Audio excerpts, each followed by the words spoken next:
So, Cody asked that I do a marketing update, and you guys, if you've heard me talk about marketing, you know that it's one of the challenges to my job. So, I want to go through the current USDA WASD a little bit, just to show you where the numbers are at. So, again, we're looking at projections for the crop that was planted in 2020 and will be harvested in 2021. They're on the right hand of your screen. And we're actually looking at lower acreages than we've seen the past few years at 44 million. When we go down to harvested, there's usually a fairly significant gap between planted and harvested. That's pretty typical. And our yield right now is estimated, and again, this is across all varieties. They do not separate this report by variety at this point. And the yield would be at 49.7. So as we go down the balance sheet, what I really like to look at are those gray shaded lines. So total supply that comes in, and we're looking at millions of bushels, is 2.9 billion bushels, and then total use at 2.1, leaving us with some fairly low ending stocks at 836 million bushels. And you can see that is lower than the previous 2 years, and that's why we're seeing this price incline. So the projected farm gate price for the 2020 crop that's in the ground right now that will be harvested this coming summer is about $5 per bushel, and this has come up since their January report. So a little bit about wheat marketing and why it's difficult is, unlike other commodities, there is no defined pattern. So in wheat, there's typically no spring rally, there's no harvest drop off. And so what I like to say is that you have to reward the wheat market when it's up. So today, looking at 18, 19 cents up might have been a good day to sell, depending on what your financial position is and where you think your crop is at sitting outside in those frigid temperatures. The other thing is that 50% of the time, for especially the winter wheat market, harvest prices are the high for the year. So it's not traditional that we actually sell off that grain through the growing season and then maybe put some store into storage for a spring rally. You guys are used to, I might sell at harvest or I might put it in storage and then sell off some throughout the year. The other thing is that it depends heavily on carrying charges and storage expenses. And so what we're looking at is the difference between the prices that the elevators are offering. And I didn't look up any current carrying charges. I know there's about a 5 cent spread going into the new crop contract from the nearby. But I haven't looked to see if what the difference between, let's say, March and May is at this point. But you should be watching those as you think about marketing your wheat. And again, when the market gives us, 10, 20, 25 cents, it might be an opportunity for you to get some bushels priced. The last one is knowing your cost of production. And I always find it interesting when we look at our crop budgets, the spread between the cash cost and the total economic cost on wheat. The cash cost, we're easily in the black. But if we're looking to cover total economic costs, which includes unpaid labor, depreciation, opportunity costs on our land, interest on our operating loans, things like that, then we've got to be in this 4 to about 550 range. And so we're actually getting into a true point where we're actually covering all of our full economic costs.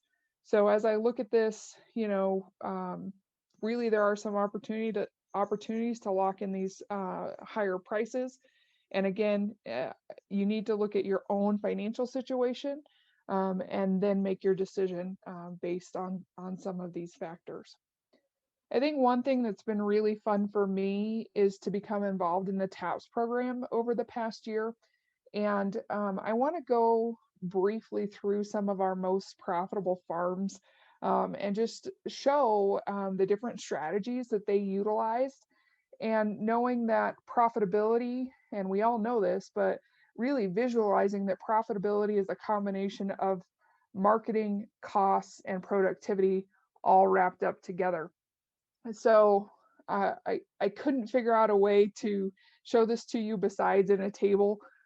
So I just kind of want to walk through our top 4 farms this year. Our top most profitable farm had the lowest cost of production per bushel, um, and was the highest yielding farm. And they actually were like the 4th or 5th highest in per acre costs, but their yields really rewarded them as a farm. And as we look at how their marketing strategy went, they actually did not do any pre-harvest marketing throughout the year. The reason that they were the most profitable is because they were the only farm to obtain the test weight and the protein, to receive the protein premium. And they received an extra 30 cents per bushel, because not only did they have the high yield, but they had the proper test weight as well as a high protein percentage. So one of the interesting things about that farm is they also did not purchase crop insurance, which actually paid out for last year's competition. The second highest team actually had the third lowest cost per bushel and the second highest yield. They actually did some marketing throughout the year and were able to obtain about 17 cents above the price at harvest. And they also received 98 cents a bushel in crop insurance payments. So again, they had a good combination of managing costs, doing some marketing, but then also had the yield there to assist them. The third highest team was actually the UNL0 team. And Cody and I kind of laughed when this came across, because this was the farm that had no additional inputs, um, basically above and beyond the standard.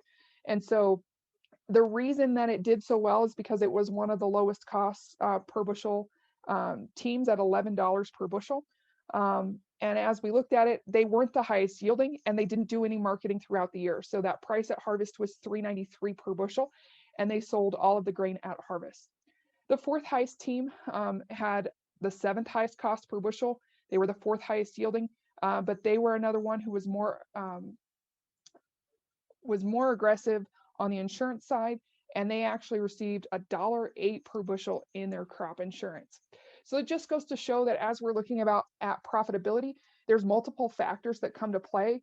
Not only managing your costs and your productivity, but then also looking at those additional items like crop insurance and marketing to get you where you need to be in terms of profitability. I really don't have much else on the marketing side, just a couple of reminders. We have a website for the Farm and Ranch Management Team, which is farm.unl.edu. We host a weekly webinar series on Thursdays at 11 a.m. Mountain Time.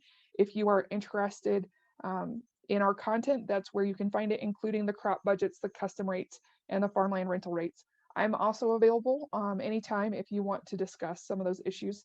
And I'm happy to take questions, not only about marketing, but about some of those other topics as well. So thank you guys for your support throughout the year, and I'm looking forward to another year of TAPS.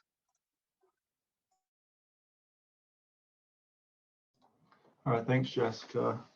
Again, if questions for Jessica, you can type those in the chat. You can also voice those now while we're switching gears a little bit.